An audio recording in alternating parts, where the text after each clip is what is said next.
un bien immobilier au Maroc, il s'agit de se poser la question de savoir de quoi on est propriétaire. Il faut d'abord insister sur le fait qu'au Maroc coexistent plusieurs régimes fonciers distincts. Un régime dit traditionnel, qui ne bénéficie pas de la publicité foncière, un régime dit des biens en cours d'immatriculation, qui n'est pas encore totalement soumis aux droits fonciers modernes, et un régime des droits fonciers modernes avec une immatriculation et une publicité foncière.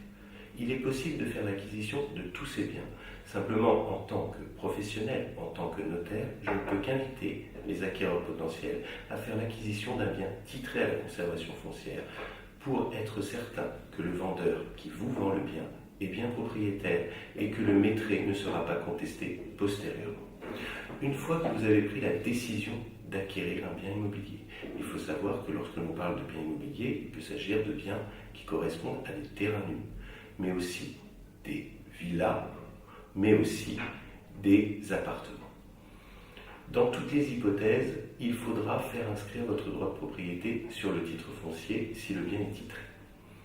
Lorsqu'il s'agit d'un terrain nu, vous êtes propriétaire du sol, bien évidemment, mais éventuellement des constructions que vous devrez édifier.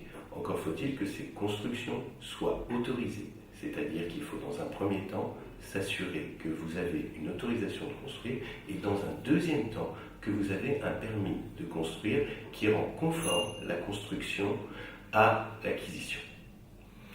À partir de là, vous êtes propriétaire du sol, dans la limite de ce qui n'appartient pas au domaine public, et de ce qui est au-dessus du sol. Lorsque vous faites l'acquisition d'un bien déjà édifié, vous êtes propriétaire de l'ensemble des constructions.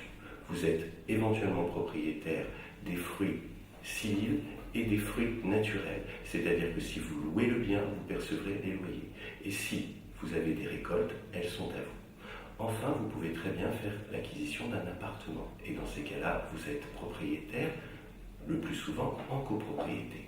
Il faut distinguer la copropriété horizontale de la copropriété verticale.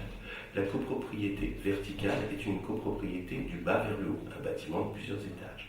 La copropriété horizontale est une copropriété comme des résidences. Dans ces cas-là, il faut savoir que le copropriétaire est propriétaire privatif de ses parties privées, mais il est aussi propriétaire commun avec les autres copropriétaires des parties communes. Dans un bâtiment de plusieurs étages, les escaliers, le hall, l'ascenseur appartiendront à la collectivité. Et celui qui sera copropriétaire aura l'usage et la propriété exclusive de son appartement. Dans une résidence, cela peut être les jardins, cela peut être les parkings, cela peut être les infrastructures sportives. Lorsque vous êtes copropriétaire, vous devez payer vos charges de copropriété et en contrepartie, vous avez un droit de vote lors des assemblées générales. Dans l'hypothèse où vous n'êtes pas pleinement propriétaire, mais que le droit de propriété a été démembré entre un usufruitier qui a l'usage et la jouissance du bien, et un nu propriétaire qui a le droit de disposition, il faut savoir que l'usufruitier peut jouir du bien, c'est-à-dire y vivre et en percevoir les fruits. Simplement, il faut aussi qu'il sache que c'est lui qui devra payer les différentes taxes concernant le bien et qu'il devra aussi payer les charges de copropriété.